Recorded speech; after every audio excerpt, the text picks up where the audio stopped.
All right, thank you so much for joining this class. So the recording has started already.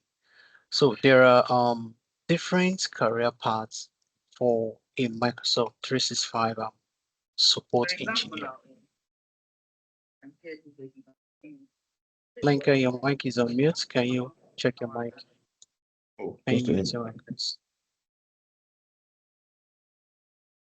All right, so because the goal of this session is for us to look at what are various opportunities that are available out there in terms of Microsoft 365.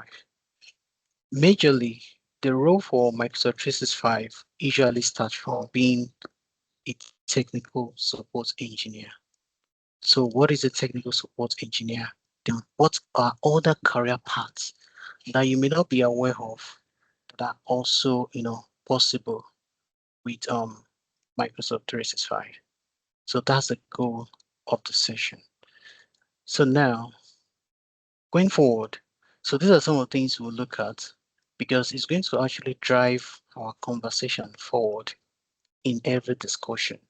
So look at introduction, technical support specialist, cloud solution architect, Microsoft 365 consultant, system administrator that focuses on Microsoft 365, security and compliance specialist, the Microsoft 365 developer, Microsoft Teams specialist, training and adoption specialist.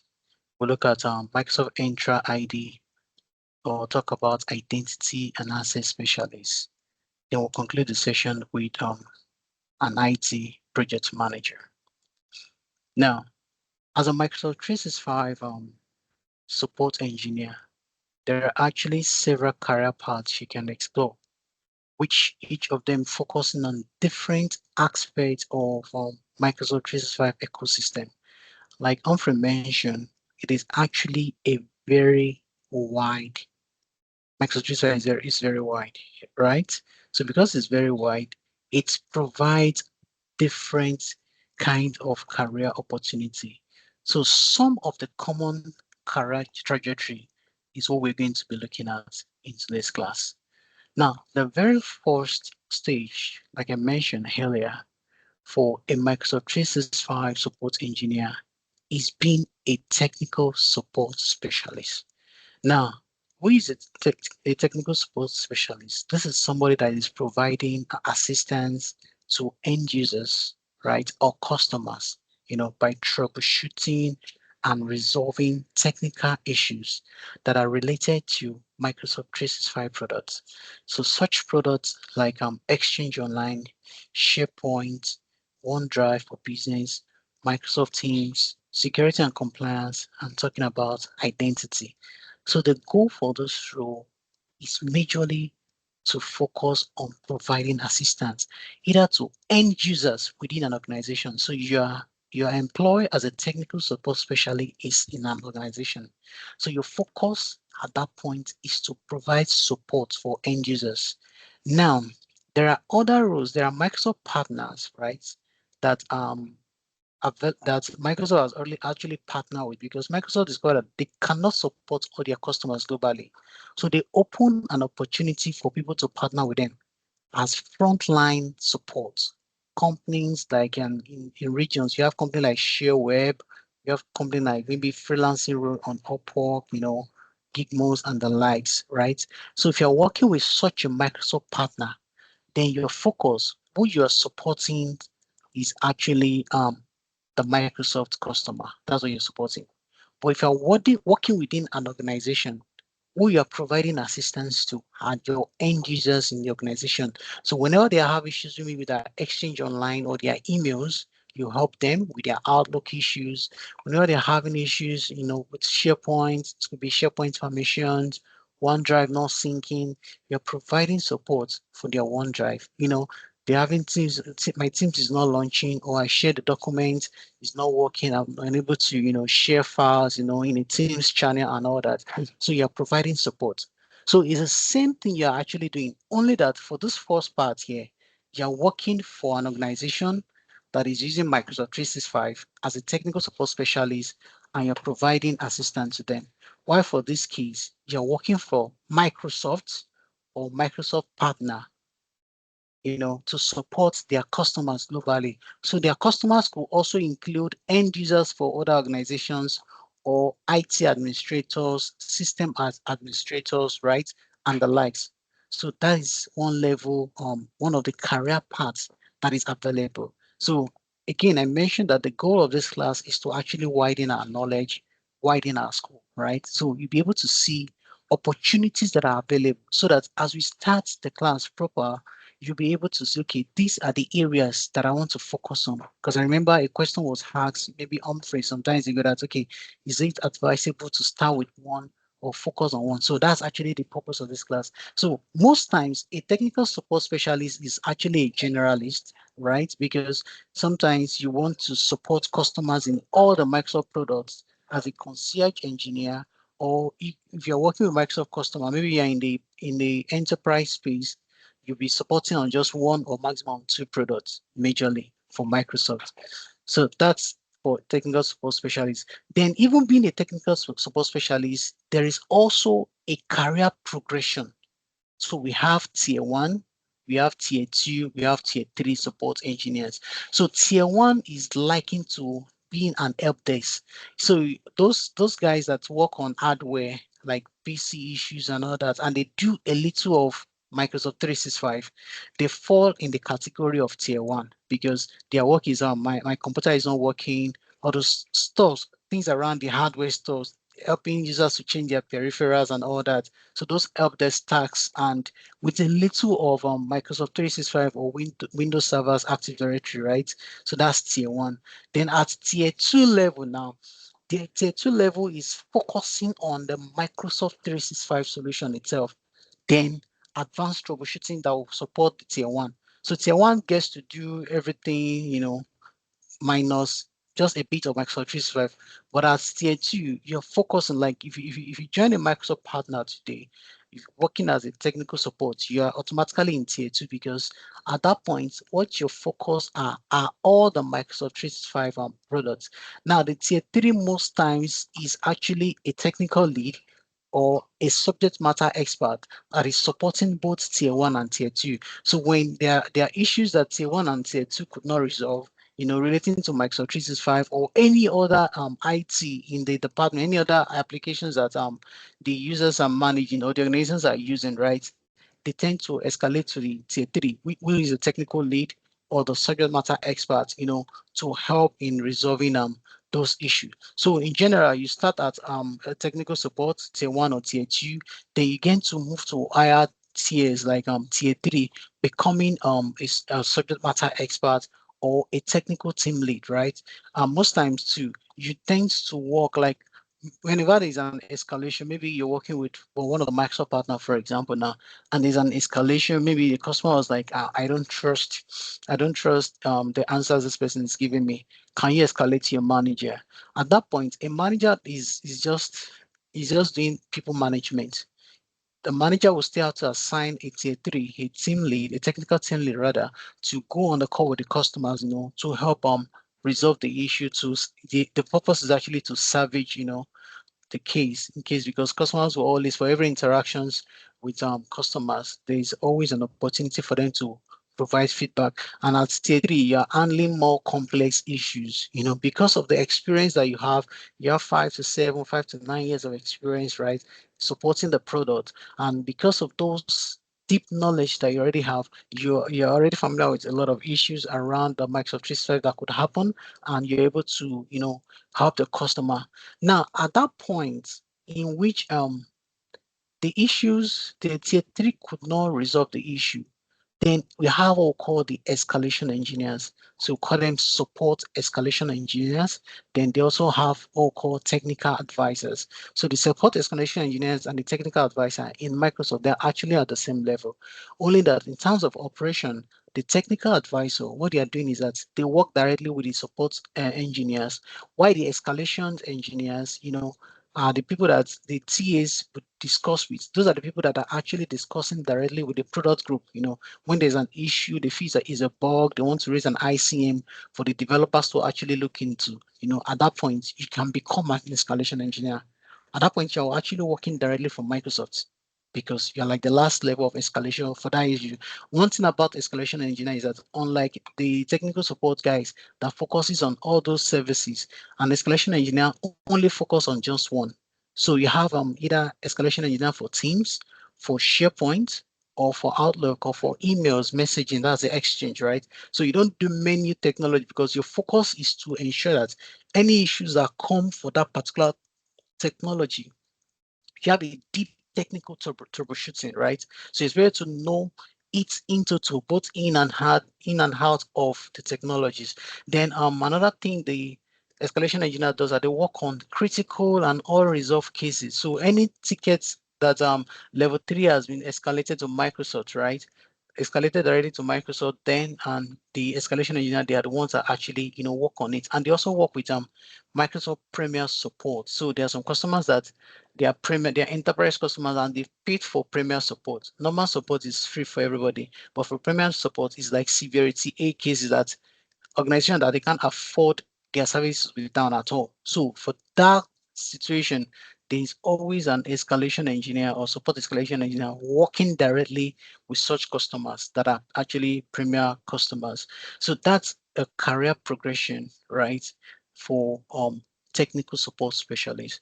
Are there any questions before we move to the next?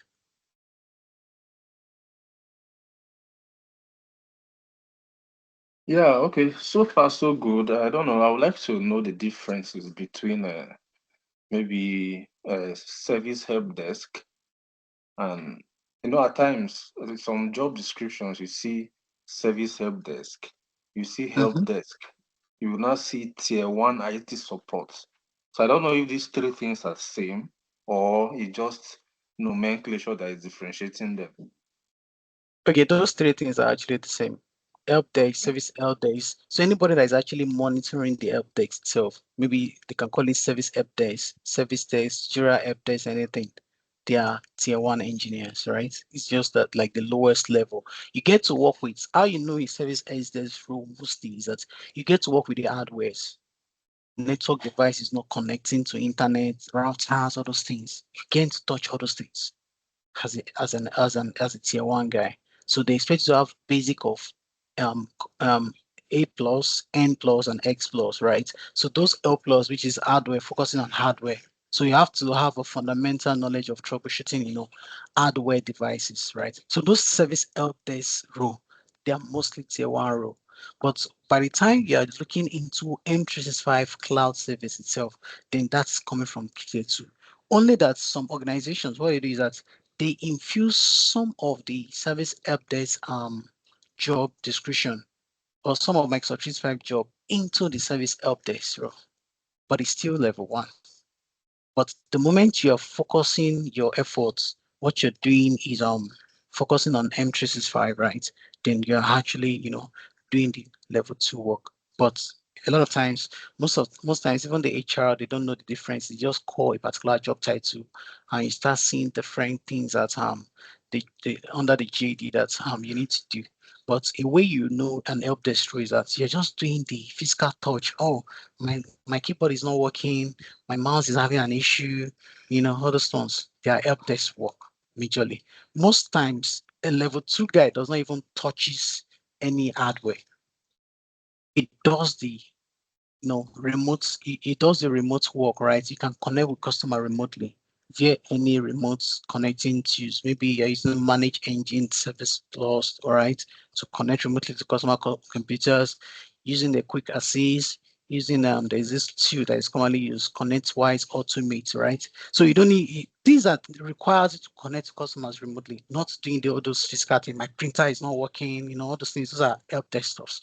But technical support specialist, you're specializing on that particular technology, be it Microsoft 365, the organization is Microsoft 365 or otherwise. But the tier one is doing touching almost everything, especially on the hardware side of things. How that makes it clearer for you? Yeah, that is okay. Then my second question is this. Looking at your table of content, to me, they look like all of them are areas of specialization. So, as a technical support engineer, am I expected to know all of this, or I'm going to specialize just in one area? For instance, maybe I'm specializing just in Teams, or in OneDrive, or in Exchange Online, and a whole lot of others that you have on the table of So, content. so for the typical content, there are actually different career paths in M365, right? There are different career paths. You can choose as we progress. When you understand the differences, you will know that there are different. Technical support is different from a cloud solution architect, right? And a Microsoft 365 consultant is different. Being a system administrator, focus on Microsoft is a different role entirely. Being a security and compliance specialist, you're doing different things. Being an M365 developer is a different ballgame. Then being a team specialist is also a different role entirely. As you progress, you actually understand it better. Let's progress. So most time, most time the presentation will actually answer most of your questions, right? Now the Okay, that's second, fine. yeah, the second skill set, right, this second career path in M365, right, is being a cloud solution architect. Now, what is the role of a cloud solution architect? This is a guy that is actually designing and implementing cloud-based solutions by utilizing Microsoft 365 services and Azure. Now, as a cloud solution architect, you're focusing on the designing part. As a technical support specialist, you're not designing anything. The infrastructure has been designed by this guy, the cloud solution architect. What you're just doing is to provide support. And as a cloud solution architect, right, you have to have experts in architectural security knowledge and especially in cloud development skills. It's very important because your organization is okay. We are using Google Workspace, want to come to Microsoft 365. Your work as a cloud solution architect, that's where your own work starts. You are looking at, okay, what is the current infrastructure that my organization is using? Oh, they are currently on Google. What are the things we use? We use the Gmail, that's the Google Workspace. We use the Google Drive. We use so all those applications for Google. Okay, do we have equivalent applications in Microsoft 365? So you as a cloud solution architect, you are designing the infrastructure, right? Designing it, then looking at, okay, this is what solution that is we are using Google. How can we get this solution into Microsoft? You start looking at how to design a migration strategy, right? How to migrate from Google Workspace to Exchange Online, then the Google Drive for the users. How can we move it, right? To OneDrive, those documents. Then for the SharePoint too, for document all those share files that I don't know what Google uses as their own share file. But you look at how that solution, you can migrate such solution into SharePoint, right? Other things for communication, maybe they are using Slack, for example. How can you, migrate that to Microsoft Teams? So you are designing everything. Then what are some solutions that you need to leverage Azure on? So at this point, you're not just limited to M365. You must have knowledge of Azure to an extent as a cloud solution architect, because you have to understand deep stores around maybe the organization is using some other third-party applications, right? So you need to understand enterprise applications. How can I integrate those third-party SaaS solution into Azure, in which single sign-on SSO will be configured for the user such a way that the same credential they're using to access Teams, SharePoint, OneDrive is the same credential they're using to access all those third-party applications as well. So your work as a cloud solution architect, that is what you're doing.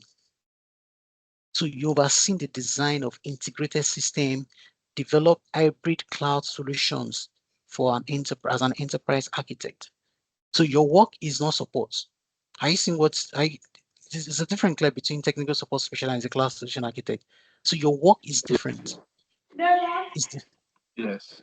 Okay. So it's different. So you look at what you currently have, then how can I, then overseeing the entire solution. So from being a cloud solution architect, you can progress to become a cloud architect itself. You can also progress to become an enterprise architect. So that's actually another role But remember, what is one of the things that is very important here is that you have to understand Azure.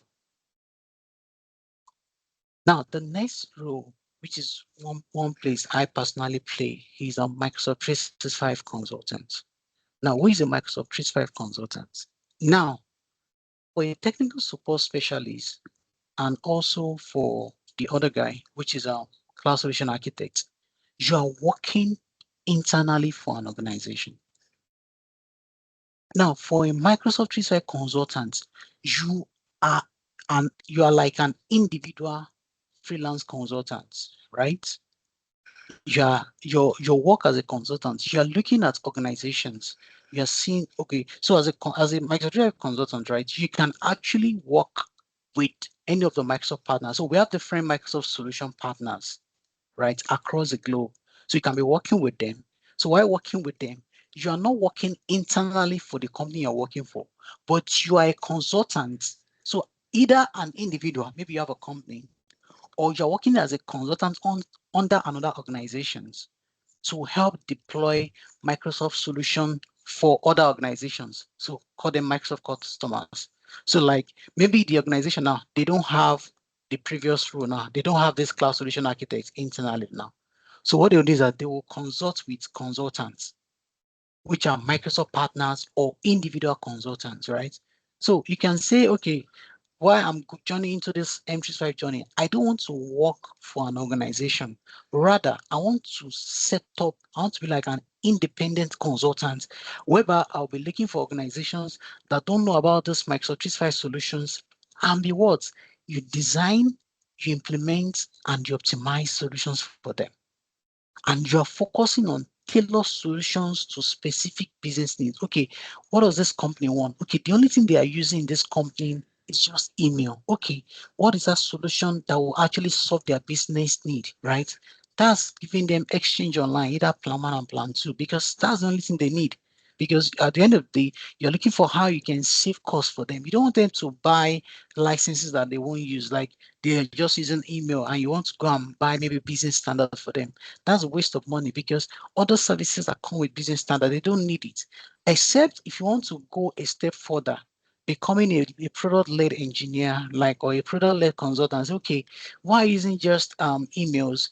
Do you know that Microsoft has a solution called Microsoft Teams, right? You're telling them about the Teams, you're showing them a demo how they can use Teams for collaboration. Then at that point, you're working as a consultant because your goal is to find a tailored business solution, for their needs. And you can become either an implementation consultant, whereby you already have a pre-sales team that will do the demo for them, right? That will do the demo for them or tell the customers or the potential customers about the solution. Then you are focusing on delivering the solutions for them. So setting up SharePoint, setting up OneDrive for business, setting up Teams, for the organization. Teams could even expand to even becoming Teams voice. Also, we'll get that. That's also another different thing. And as a technical consultant, you can also specialize in product like Teams, SharePoint, or Exchange. Maybe based on your strengths. Okay, what you like to do, or what you have strengths, what you're passionate about. In out of all the services that Microsoft have, it's just product like Teams, right? You want to focus on Teams, so you become a team specialist, but you're still working as a consultant. I can become a senior consultant by leading strategic business and technical consultations for larger enterprise. So you have organization like all these organizations, big banks like Bank of America that has over 500,000 employees, right? Every of their users, they need license, right? And what are solutions? And I'm very sure they will use enterprise, they will use some third parties, enterprise applications. How can you help them? You are leading strategic business and technical consultations for them. I hope that makes sense before we go to the next one. Yes. All right. So another role is system administrator. So around from my research, I've done research in some organizations, especially in Europe, the Netherlands, and the likes, right? Most of the time they will put in their job description, we want a system administrator, and they'll put in bracket M365. What you're actually looking for is somebody that understands everything in M365. somebody that can manage the day-to-day operations of M365. In this case, you're not a specialist, right? You're managing the operations. Okay, things around security, things around compliance, things around user management, system health. You're managing users' access to SharePoint. You're managing users' access to OneDrive. You're managing users' access to different services that are that are part of the M365, even third-party services that you're using that are outside M365 ecosystem, right? So that is what you're doing as a system administrator now. For this particular system administrator, you're not focusing on Windows Server administrator because they are being specific for you that it's just the Microsoft 365 part of things that you manage. Definitely, maybe for the such organization, they have a team. Like in my organization today now, we have a team called user administrator. What that team does is that they create, once we have new users coming to the organizations and they want to onboard such users, they will create users. After they create the users, they will now send it to my team, which are the system administrator.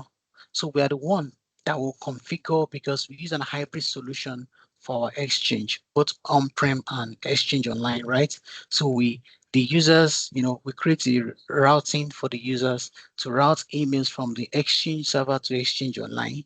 Then we assign license. This team does not have required role to even assign license. So we are the one assigning the license. We are the one managing the security, the compliance, the system edge.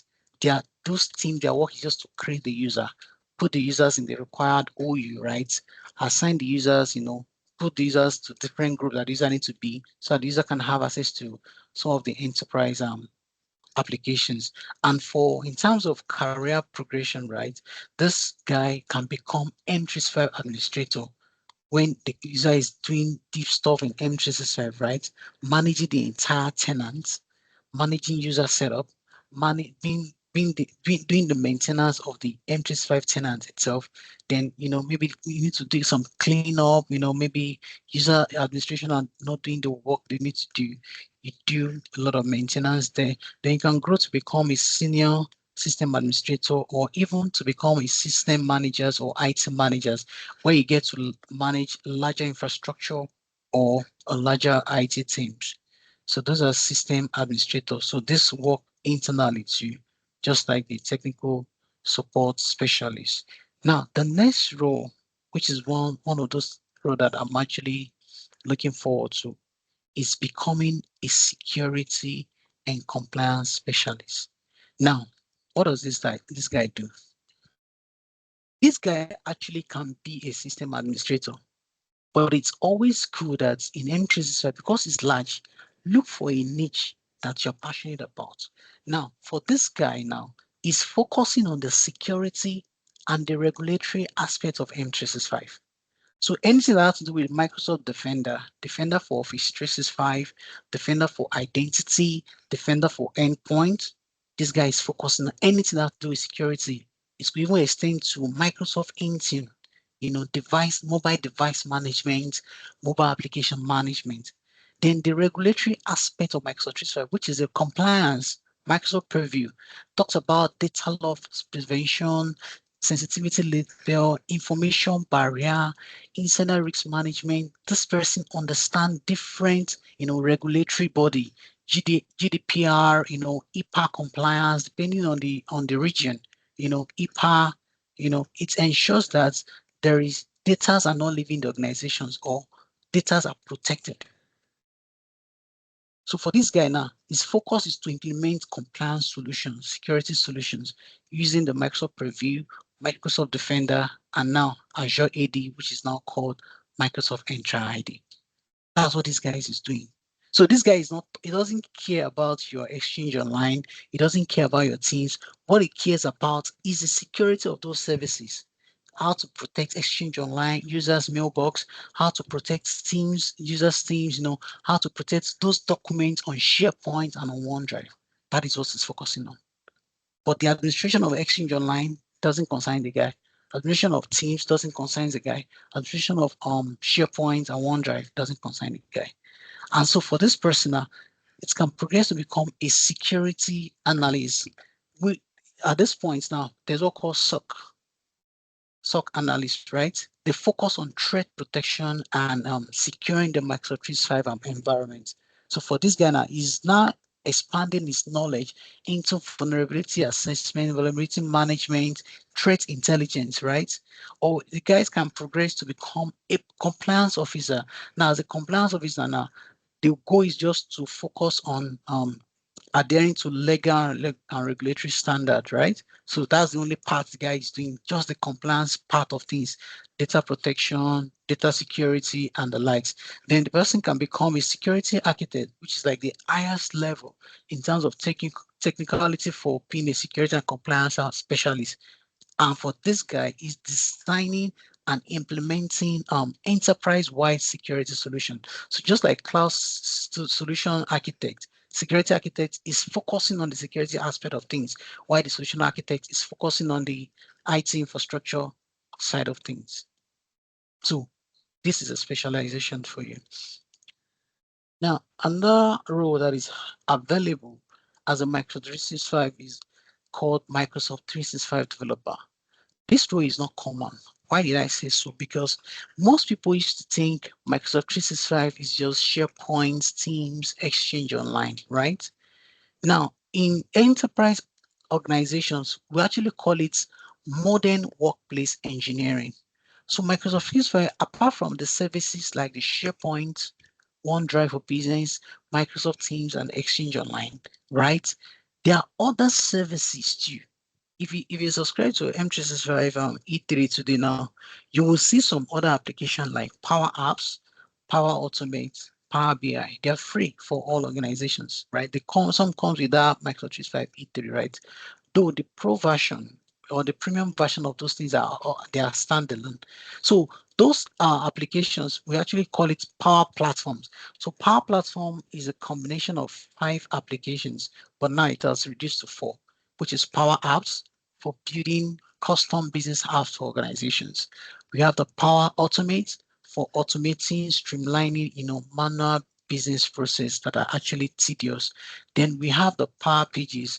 Power Pages is actually like Power Apps, or is also likened to an intranet, like building a custom website for internal users. Then we have the Power Virtual Agents. Power Virtual Agents, Microsoft has renamed it to Copilot Studio.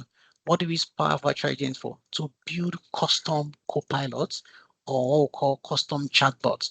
Now, today, organizations, right, like one of the projects I did in my organization was when I joined the organization, I look at our help desk are receiving too many tickets. So we had to analyze all the tickets. Which tickets are frequent out of all these tickets? After analyzing, we now look at, okay, which of these frequent tickets can we automate? Automating like having a chatbot, building a chatbot such a way that when users ask, okay, I forgot my password. How do I reset my password? I'm unable to reset my password. All those things, tickets that they don't actually necessarily need human interference because we already have self-service password reset. Users will be able to reset their password. But most of the time they will raise a ticket that I can't reset my password, right? And those things are too frequent in which they can actually do on their own. So what I did for the team is I built a custom copilot. It's a chatbot. Now that chatbot can be accessed majorly from the Microsoft Teams. So we actually train the chatbot with different knowledge base. So we have a Confluence page that has different knowledge base that we have. So things that we know that users can actually do on their own with the help of the chatbot, or just tell one of their colleagues, oh, I've forgotten my password. Can you help me get out to reset my password? So user beside it can just type, okay, how do I set password? Provide the solution, and users can go ahead and, solve the problem on their own. So that is part of the Power Platform. So what a developer does is that they create custom solutions using Microsoft 365 development tools, right? So there are tools around SharePoint called SharePoint FX, right? That is actually what SharePoint developers use to develop custom solutions, custom application in SharePoint. There's a part for Teams as well. They are building custom applications inside Teams with the use of the Graph API, and they utilize the Power Platform. So they integrate the Power Apps, Power Automate is actually can be integrated directly. Even the Power BI can also be integrated directly into Microsoft 365, especially from the Teams. You can actually access it. So because of these facilities or capabilities that is available, we have developers that their work, they just like to code. They like to build custom applications, they like to build extensions like Outlook extensions and stuff like that, add-ins. They like to do all those things. So that's the work of a Microsoft 365 developer. And you can progress to become a Power Platform developer in which you are building low code or no code applications and automations, right? Those Power Platform, what they do, they don't even interact with your Exchange Online, Teams, SharePoint. They don't interact with that. Their own is they focus on the Power Platform part of things. Either they are building Power Apps, integrating an automation with it. They are doing enterprise, automations, or they are doing a process digitalization. They look at, okay, what is the current process that our organizations are using today, and is manual. How can I automate that process? So those guys, they are focusing on Power Platform. So it's a low code, no code. Although there's a part of it that requires code, right? But there are a lot of solutions that can build without writing code.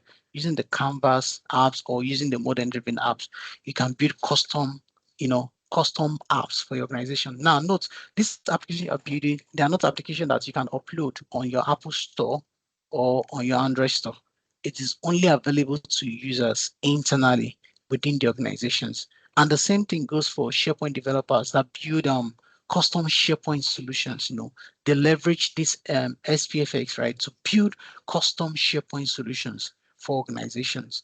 Then we have the ones we call full stack developers. So these ones are integrating M365 with external applications and platform. So they are doing the work of a SharePoint developer. They use Power Platform development. Most times, this a SharePoint developers and the platform, they actually work hand in hand, right? Even with the teams developers to become a full stack developer, whereby they are integrating solutions, with external applications. You want to say, okay, we currently use Microsoft 365 in environments. How can we integrate this? They start building code, JavaScript codes and the likes. So that's a developer. So these are not administration. They don't do administration work. Rather, they custom solutions for organizations using M365. Now, we now have Microsoft Teams Specialist. Now, the role of a Microsoft Teams Specialist is simple, like it implies. They specialize in deploying and managing Microsoft Teams. So these guys, their work is Teams. They had nothing to, even though Teams interact with Exchange Online, because the Teams calendar requires an Exchange Online calendar because they are syncing together. But they don't work directly with those things. What they work with is the Teams itself. And Teams has two parts of things. We have the meeting, the chat, and the messaging part of Teams. That's just two weeks: meetings, chats, messaging. Then we have a voice part of Teams, Teams voice, in which they can use Teams to build for contact centers today. Like today now, when you have issues for people in Nigeria now, when you have issues with any of my service provider, MTN, I'll call them. The call goes to this contact center. So Teams voice feature. So Teams, in terms of voice features for Teams, we have the calling plan in which is fully cloud. Then we have the direct routing in which maybe the organization currently have an SBC. SBC is session border controller, right? They integrated with Teams, and then we have the operator connect, which is like their partners with Microsoft, right? That can help you to integrate your teams, to be able to have these calling capabilities. And you can use maybe the way you have your dial pad on your phone, where you can dial somebody's number, right? With the calling plan, you can also you can buy a number from Microsoft, or you can even migrate a number from a third party provider to Microsoft, and you're using the same number. The way you can call it a PSTN, public switch telephone network, right? You can dial somebody's number and it goes over, instead of using the VoIP, it uses the PSTN at that point. So for team specialists, they are focusing on teams. So these guys are not stressing themselves with other services, even though they need to have an idea of other services, because Teams has interaction with SharePoint. Teams has interaction with OneDrive. The Teams interaction with SharePoint, for example, now you're in a Teams chat, for example, and you share a document or you're collaborating on a document. That shared document is saved on a SharePoint, right? If you're chatting with somebody on a one-on-one chat on Teams, and you guys exchange documents, you share documents, that particular document is saved on OneDrive. And for every Teams that is created, it automatically creates a Microsoft 365 group and also a SharePoint site. So there are integration with it. But again, your focus as a team specialist is to actually focus on Teams as an application. And being a team specialist, you can progress to become a Teams administrator where you are overseeing the entire teams, right? Managing the messaging policies, meeting policies, different policies, hard policies, and all that. You're doing that. You're also optimizing the Microsoft Teams usage to ensure that people are not using, the boundaries that people are consuming and all that. You're able to, administer that. Then you can also become a collaboration engineer. Now, as a collaboration engineer, I mentioned that if you're collaborating on documents in a Teams channel, right, the document is saved on OneDrive. And if you are collaborating on documents, maybe one-on-one chats, the document is saved on OneDrive, right? So as a collaboration engineer, that means you have knowledge of the integration of Teams, OneDrive, and SharePoint together. So you can help users in your organization to work on collaboration, co-authoring a document, things around that. So you're going beyond just becoming a Teams administrator now, becoming a collaboration engineer now. Microsoft has an example for this, MX721. That's collaboration, communication, and system engineer, right? So that's actually the work of this. So the guy is going beyond just managing teams for internal. So how do you collaborate with external people and stuff like that? So a collaboration engineer does that. Then we have UC. What is UC? Unified Communication Engineer. Now, a unified communication engineer is doing an enterprise communication system and advanced things for deployment. Now, for my organization, for example, now we have a contact center in which customer can call us when they're having issue with our internal products, right? I work with a fintech in Nigeria here. Now, we have some salespeople. Everybody has a Cisco communicator installed on their system, but we have some salespeople that need to call customers, right? And these guys, they don't want to go outside Teams to make this call. So for such users, so on our SBC, we actually configure Teams direct routing. So just on their Teams itself, they have dial pad in which they can dial customers number directly, and it is being routed through that SBC, which is a Cisco system that we have, the Cisco contact center solution that we have, right? So a unified communication engineer, right? That's what the work the guy is doing. He's working on enterprise communication system. So how can I integrate Teams with other third-party solutions like 3CX, like Cisco, any third-party system that are available? How do you, integrate Teams there? And the focus there is you're doing work of a communications systems engineer. Those are career progression of a team specialist. Now, the next one that we have is training and adoption specialist. Now, what these guys are doing, they just focus, they are trainers, right? They are trainers and they're people that are driving adoptions. Now, they focus on end user training. Like, for example, now maybe organization just deploy M365, right? After deploying the M365, users are new to the solution. How do they use it? So these guys are the ones that they do the training. So they focus on end user training. Okay, this is SharePoint. This is what SharePoint is all about. This is how you create document library. This is how you share document. This is how you manage access to documents, they focus on users training. This is Teams. This is how you use Teams. This is how you create Teams, create channel. This is how you use Teams for collaboration. That's their work. And they focus on adoption. They ensure that, okay, this solution, M365 that we just deployed for this organization now, how do we ensure that users are using it? OneDrive, for example, now, like one of the things we are driving my organization is actually OneDrive adoption. Why? Because we noticed that in the past, maybe users, for example, now, they encounter a situation whereby their laptop was stolen or their laptop crashes or something and they lose all documents. So we try to encourage users, right? Guys, ensure that all your documents, all your files, in fact, your entire system is actually backup. As with the subscriptions, you have access to 1 terabyte of data, and the system is just maybe 500 and something SSD that we give out to users. That means they can conveniently back up their entire system on OneDrive in the event whereby maybe their system was stolen, they lost the system, or something that happened to the system, it crashes. They still have their documents. All you just need to do is just for the update guys to prep another system for them. Once they sign in, all their information that they have on the other system just comes in automatically. So it's as though nothing has lost or nothing changes. So adoption strategy, these guys are also doing it, for organization. And for adoption, you have to work with the change management team because you are introducing a new solution for the users in your organization. So the change management team needs to be carried along to be ensure that users are actually, using that new solutions. And they're actually the one that work directly with the adoption specialists to ensure that users are using the solution.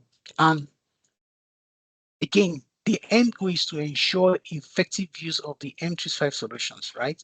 You want to ensure that users are using the solutions and you're checking. So there's on the admin portal, we're going to check that there's an adoption or usage session for an administrator. You can see, okay, how many users are actually using this solution?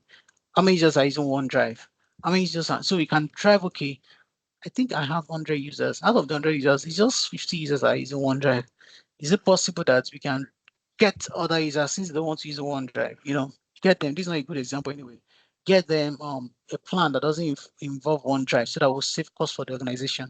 Or they just say they don't like using OneDrive. They don't want to use it. But again, you just check everything, check adoption, and you can progress to become an adoption lead by driving adoption for the entry sectors across larger organizations. You can also become a change management consultant for organizations, right, where you help them to ensure that as new solutions are being deployed for users in the organizations, users are using it. And you can work on broader IT adoption strategies, collaborating with either the HR team or the business team to ensure that users are using the solutions. So that's the work of a training and adoption specialist because you're focusing on training the users to use the new tool. Right. Now we have the Microsoft Entra ID and the identity and access specialist, right? So these guys now, so if you go in, we're going to go into the admin center and see some of these admin centers, right? Then we'll pick the one we'll start with. Now, as an Entra ID, you're focusing on identity and access, security part. So it's not really defender part of things, which is still so security generally is divided into different areas, especially if, even in Microsoft system. So an identity and access, you manage identity, authentication, and access within Microsoft Entra ID. Now, for my organization today, we have over 400 enterprise applications. But it's not all the 400 that all users have access to. So each business line, each department, they have applications that they use. So as an Entra ID, you ensure that as users are onboarding into the organizations, right, they have the right access to all the assets that every users in their particular department, they should have access to, right? And they are able to authenticate to those applications. Users in the department, maybe in finance department, should not have access to software that people users in or enterprise application that users in the department with finance are having. So you manage that, you ensure proper use of assets. Then if users are going on leave or so, you tend to block the assets until they are back from the leave, right? The goal at the end of the day is to maintain security and policies around user access. Like today now, if I go and leave in my organization now, even though I'm an admin, I'm the global admin in my organization, my access will be blocked. I have two accounts. One is my normal account for communication. I have the second account for my global admin.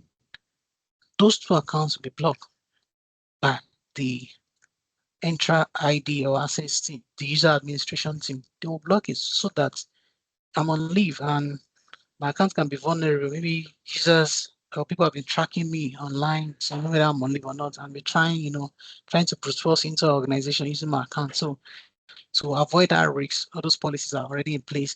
And this guy is the Entra ID or Identity and Access Administrator manage search. So an identity and access can progress to become an identity engineer, whereby you're managing and securing access to M365 and you handle other cloud applications. So if your organization is using other cloud applications, right, you go there, you're managing other cloud. Like today now, we have some other identity solution that we use in our organization, like the Okta, the seal point, and all that, right? That also with some automation work. So an identity architect designs those identity management solutions and you ensure that it is scalable across hybrid environments because you want users to be able to access resources on-prem. You also want them to be able to access resources in the cloud using the same ID. You don't want to give them multiple identity. So as an identity architect, you are ensuring you're designing those identity management solutions for enterprise organization. Then we have the IT project manager. Now, an IT project manager is responsible for managing Microsoft 365 deployments, right? Their upgrades, you handle upgrades and also migration. You ensure that projects are completed on time and within budget. So one of the questions that comes to mind is, does this guy, IT project manager, need to have knowledge of M365? No. I work as an independent consultant for an organization. Now, these organizations, right, they deploy their Microsoft partners and they deploy solutions for other organizations across the world, Canada, UK, US. So when I come in, so the solution they deploys are Microsoft solution majorly. Microsoft 365, Microsoft Azure, Dynamics 365 CRM, Dynamics 365 ERP, and Power Platform.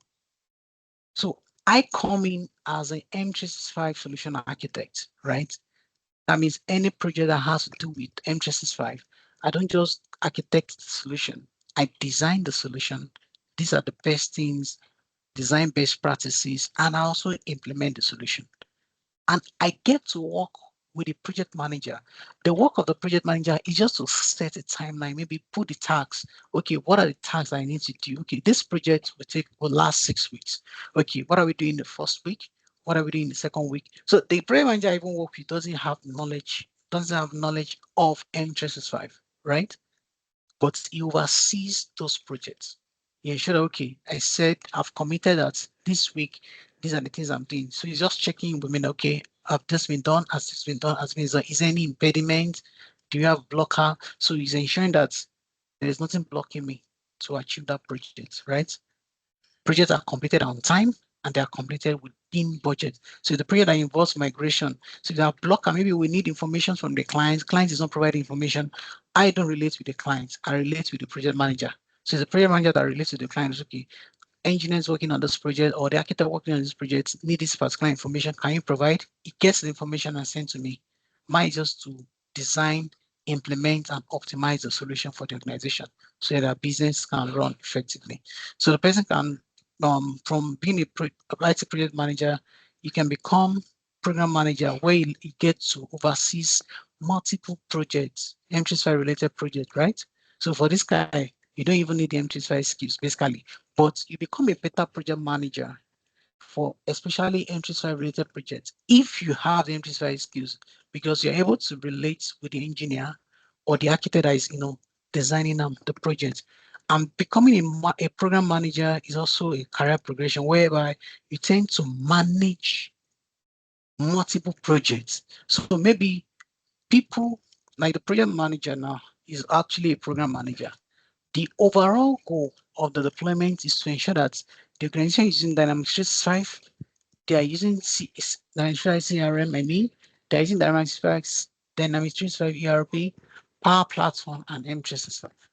So the guy has different engineers or architects working on different projects, right? So he's ensuring that the M365 project is going, the Dynamics 365 CRM project is going, the ERP is going. So at that point, the person is a program manager because you want to ensure that everything we have promised to the clients to deliver in Microsoft 365, in Dynamics 365 CRM and ERP, in Power Platform because we build custom internal business application for the organization. So we have team that is working on such projects. So he can even manage. So the guy is managing beyond M365 now. So he's managing like 5 projects. Then if the project involving building a website as well for the organization, the guy is still the one managing such projects.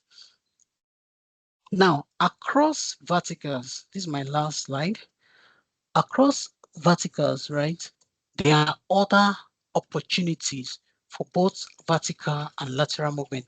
Vertical means you're going up, lateral movement, maybe you're changing departments. So because we mentioned that Microsoft 365 provides various parts, right?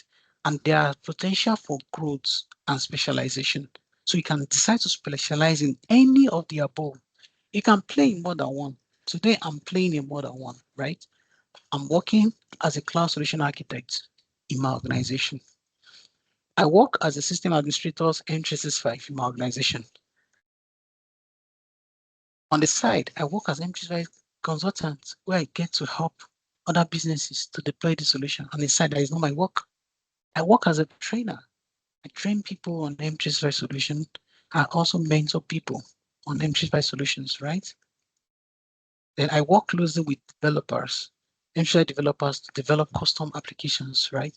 So I even oversee project at times. So you can play in any of this career paths. You know, I'm a Teams Voice certified engineer. All the certification for Microsoft Teams, MS 700, Microsoft Teams Administration, MS 720, Microsoft Teams Voice Engineer that has been retired, MS 721 that replaced the MS 720, and Collaboration, Communications, and System Engineer. I have them. So when there are teams, project, field that involves teams, communications, right? Voice, I put my head, right? So the goal at the end of the day is to ensure that areas that you are passionate about, you are doing it and you're doing it well. And other specialized area I mentioned, automation. Today we have some SharePoint guys, right? They use the Power Automate a lot. The SharePoint developers, so they leverage on Power Automate. That's Power Automate coming from Power Platform to automate repetitive tasks in SharePoint. Maybe they see that they're doing a lot of repetitive tasks, so they leverage that. Then hybrid solutions, organizations that use Windows servers, Active Directory, that has applications on-prem and applications online. That's the way my organization is today. We have applications on-prem, online. How to manage the hybrid solutions across to and we have a multi-tenants. We have an hybrid multi multi-cloud because we have Azure, we have AWS, and it's the same credential that users are using to access everything, both on-prem on the Windows servers and the ones on Microsoft 365 Cloud, on Azure, on AWS, the same credentials. Then another thing personally that I'm doing to my organization is to drive capability of AI using Microsoft 365 Copilot or Microsoft Copilot, right?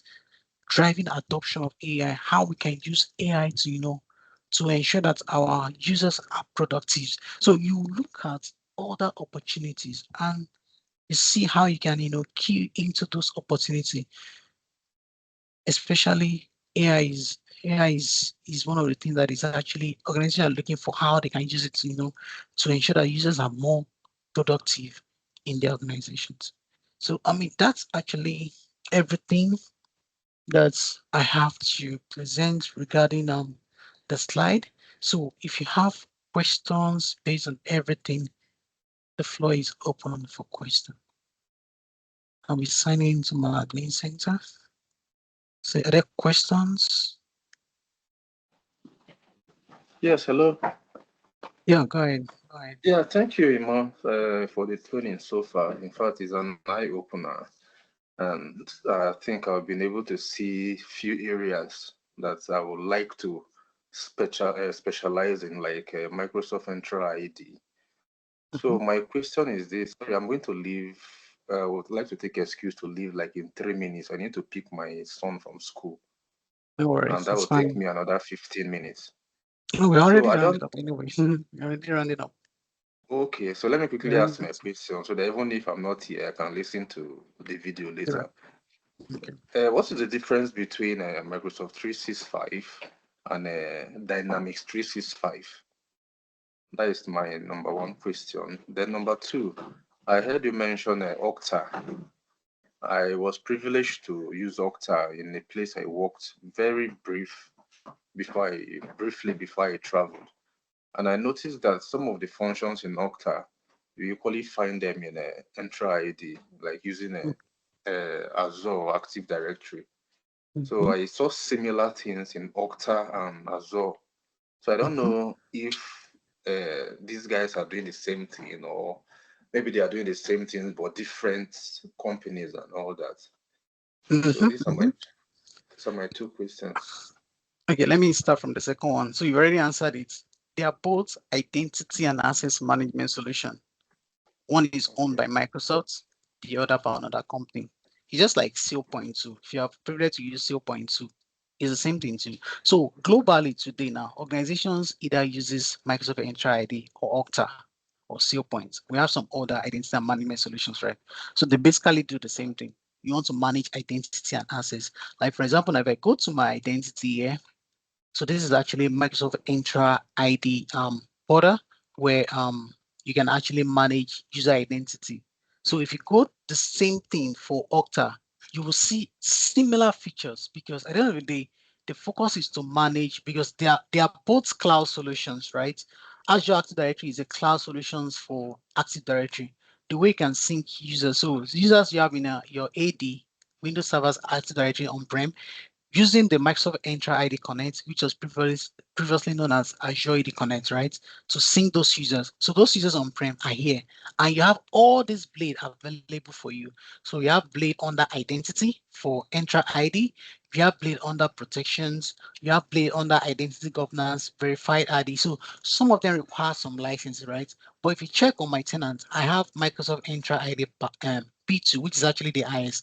This comes with my subscription. I have Microsoft 365 E5, which is the IS of Microsoft 365 license, right? So that's why I have this Entra ID. So I can do a lot of things. So if I want to manage things in identity now, so I have all these things: users, group, devices, application, protection, even identity governance available for me here. If I go under protection, I'll be able to see other things in terms of protection, identity protection, conditional access, authentication method, password reset. You see different blades under each of them. So depending on the license that you have, will show you what you can actually, depend on what you can actually do, in your Microsoft Entra ID. So Okta and Microsoft Entra ID, they are basically the same tool, but by different organization. Now for Dynamics 365 and Microsoft 365, so the two are also the same. They're also different, rather. They are actually solutions by Microsoft. Microsoft 365 handles the productivity aspect of things, document management, intranet, talking about SharePoint, storage, talking about OneDrive, for collaboration, chats, meetings, voice, talking about Teams, right? Microsoft Entra ID for identity management. Now, Dynamics 365 is also divided into two. We have Dynamics 365 CRM and Dynamics 365 ERP. What is CRM? Customer Relation Management. So those solutions, I'm not sure how, I'll actually know how it looks. I don't have the Web license in this particular tenant. Any other tenant that I have, maybe I'll sign in, I'll show you. But basically, they are all SaaS solutions, but their work, you want to interface with customers, right? So Dynamics 365 CRM itself has like 4 solutions inside it again. It has customer service itself, it has field service, it has sales, it has marketing. So each of those modules have what they do. Like let's say customer service, for example, now, Dynamics customer service now, everything that has to do with customer service, customer retention, right? Servicing customers, calling customers, customers report an issue, like Microsoft support now, they use CRM at the back end to answer, documenting those cases, what happened for sales, for example, now leads generations and all those things, right? So those are solutions under Dynamics 365 CRM, we call it customer engagement. Any that is deal with engaging the customers, facing the customers, right? Those are customer engagements. Then in Dynamics 365 ERP, or call it finance and operations, right? So anything that has to do with, so ERP is enterprise resource planning. Anything that has to do with planning in your operations internally. It could be planning around finance and supply chain, HR, your I mentioned finance and supply chain. There's another one popular solution, customer and commerce, right? They all have different solutions even under it, right? So they deal with operate the either the facing customers, customer engagement, or enterprise resource planning. You're planning your resources within the organizations. So HR can use it, finance team can use it, supply chain can use it because each of them has different module. So every different function in your organization that needs particular specialized software, Those are Dynamics 365. So they are different from M365 and they have different licenses in short. They have different licenses. Hope I've been able to answer your question.